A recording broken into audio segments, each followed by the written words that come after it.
إن الحمد لله الذي هدانا لهذا وما كنا لنهتدي لولا أن هدانا الله صل وسلم على نبينا مصطفى محمد صلى الله عليه وسلم وعلى آله وصحبه أجمعين. أما بعد أعوذ بالله من الشيطان الرجيم.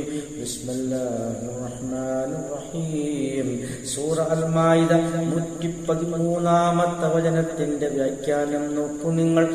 ഈസാ നബി അലൈഹിസ്സലാമിനോട് ഹവാരിയുകൾ അവർ മാഇദ, അതായത് ഭക്ഷണത്തളിക ആകാശത്തു നിന്നും ഇറക്കിത്തരാൻ അല്ലാഹുവിനോട് ആവശ്യപ്പെടണമെന്ന് പ്രാർത്ഥിക്കണമെന്ന് ആവശ്യപ്പെട്ടു.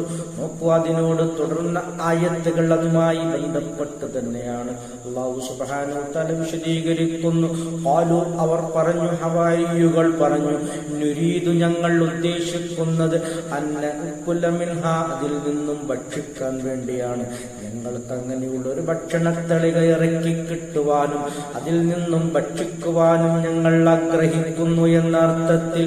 അത് മാത്രമല്ല, വതതുമഇന്ന ഖുലൂബുന, ഞങ്ങളുടെ ഹൃദയങ്ങൾക്ക് ഒരു സംതൃപ്തി ഉണ്ടാകുവാനും ഞങ്ങളുടെ ഹൃദയങ്ങൾ സമാധാനമടയുന്നതിനും വേണ്ടിയാണത്. അത് മാത്രമല്ല, വനഅലമ, ഞങ്ങൾ അറിയുന്നതിന്,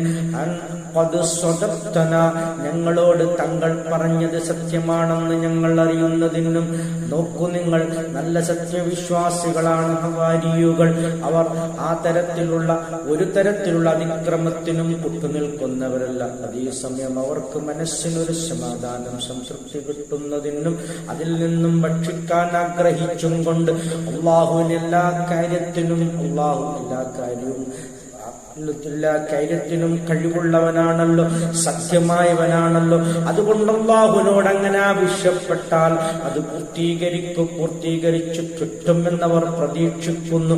ആ അർത്ഥത്തിലാണവർ ആ ചോദ്യം ഉന്നയിച്ചത്.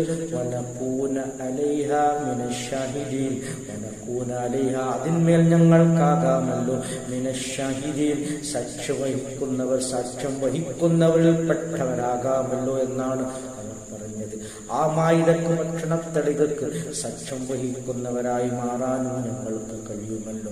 നോക്കൂ, അങ്ങനെ ആകാശലോകത്തു നിന്നും ഒരു അത്ഭുതം നേരിട്ട് കാണാനുള്ള ആഗ്രഹത്തിന്റെ അടിസ്ഥാനത്തിലാണ് ഈസാ നബി അലൈഹിസ്സലാമിനോട് അവരെ ആവശ്യം ഉന്നയിച്ചത്.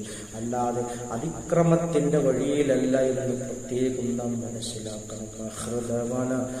അൽഹംദുലില്ലാഹി റബ്ബിൽ ആലമീൻ.